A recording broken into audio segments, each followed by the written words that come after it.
from SMNI po. My question is for Professor Malutiquilla. Prof, matapos po ang mainit na palitan ninyo ni Yusek Claire Castro ng PCO nitong mga nakaraang araw, sa isang panayam tinawag niya po kayo nga isang propagandista at kinwestiyon din niya ang inyong kredibilidad. Ano po ang inyong masasabi sa ugali o paraan ng kanyang pagsagot bilang isang palace press officer sa mga sensitibong isyong may kinalaman sa Pangulo at sa kasalukuyang administrasyon? At sa tingin niyo po ba, may standard ba na dapat sundin ang mga government spokesperson pagdating sa pakikipag-engage sa kritiko o analyst? Ano ba yan? Sinabi ko sa kanya, kumuha ka ng Comms 101, sender, noise, receiver. Siya ang sender, siya rin ang noise. Kaya yung receiver, hindi maintindihan yung sinasabi niya. But levity aside, nagtrabaho ako nung panahon ni Presidente Cory, Presidente Ramos, sa OP. At doon ang mga panahon na katangi-tangi ang uri ng pagiging spokesman. Marunong humarap sa tao, malumanay, hindi siya ang storya, ang pananalita ay tama, ang tonality ay tama, hindi pampalengke. Pasensya ka na BFF kasi hindi ako ang propagandist. Ano ba ang propagandista? Ang propagandista, meron kang sinasabi in defense of someone.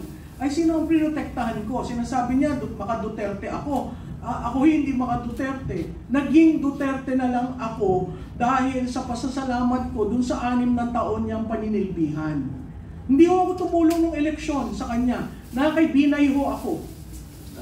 At kung hindi niya yun alam, ang dali naman mag-Google. Wag na Google. Ang dali mag-AI. I-type mo yung Malutiquilla kasi yung huli niyang banat sa akin. So who is Malutiquilla? Sa tingin ko ho, yung exchange namin pumasok na sa isip niya. Kumbaga may rent-free ako dito na ang default, ako parati yung sinisisi. Kaya ang sagot ko ho, tinuturuan ko ho siya. Pumunta kayo dun sa meta page ko, meron ako dyan. How to be a spokesman. What is a propagandist? Anong mali sa ginawa mo? Kasi mukhang wala naman nagturo sa kanya, mukhang pinili lang siya. At ang balita ko, dala siya ni Bersamin. Mukhang pinili lang siya dahil estudyante sa UST.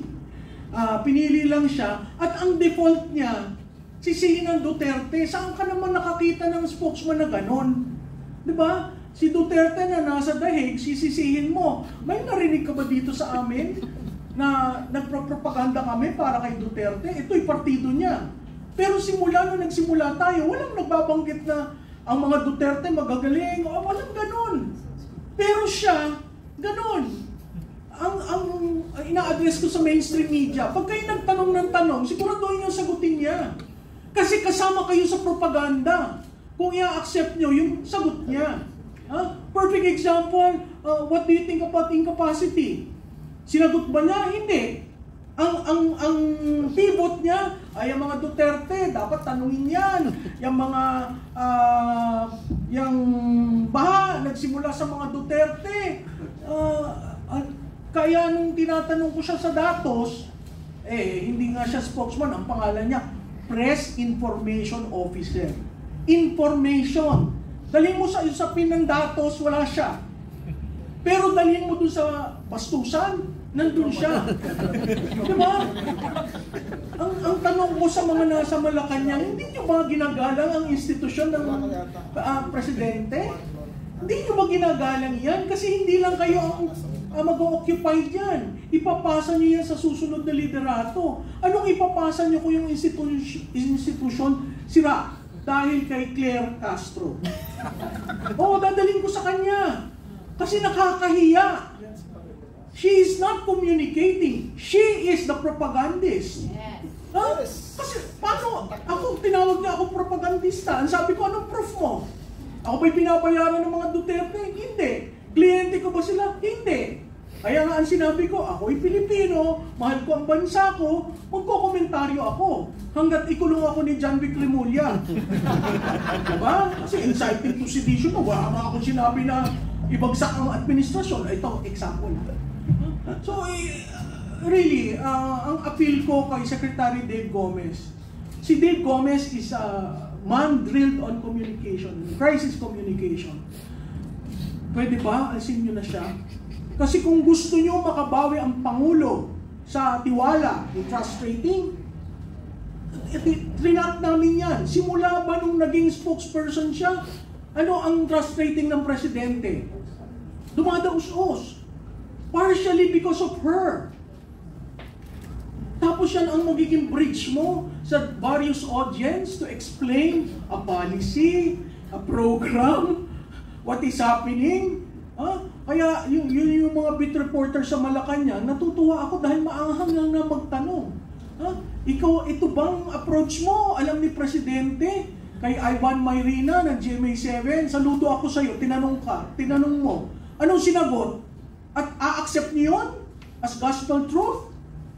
Nakakahiya naman po dahil ang institusyon ng Presidente, hindi lamang kayo ang mag-o-occupy niyan. Sum total ng lahat ng Presidente. At kung titingnan niyo yung mga spokesperson ng previous President, napakagagaling, malumanay, hindi sila ang unang mapikon.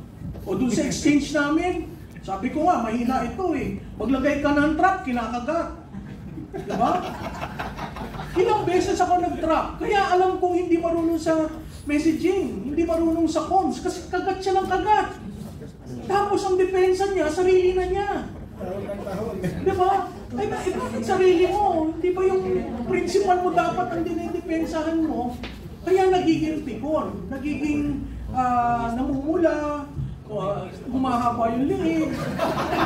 Diba? Kaya nga ang sabi, no? The number one cardinal rule of a spokes, never be the center of the discussion at huwag mapikon. Kasi you represent the institution. Ngayon, kung talagang palengkera ka, at yun ang gusto nila, palengkera, kawawa naman ho ang Malacanang. Ma'am, follow-up. At saka, insulto yan sa mga market vendors.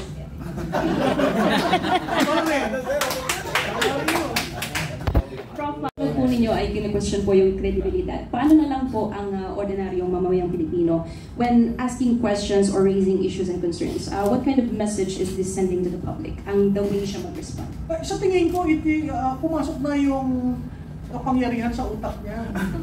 Kasi, alam mo, ang unang nag-congratulate sa akin ay isang waiter ng isang restaurant ang pinuntahan ko the following day. Ang sabi lang sa akin, "Ma'am, congrats ha." Sabi ko, "Saan?" "Kasi ginanti mo kami." So yung ganon, it dawned upon me, marami palang galit sa kanya.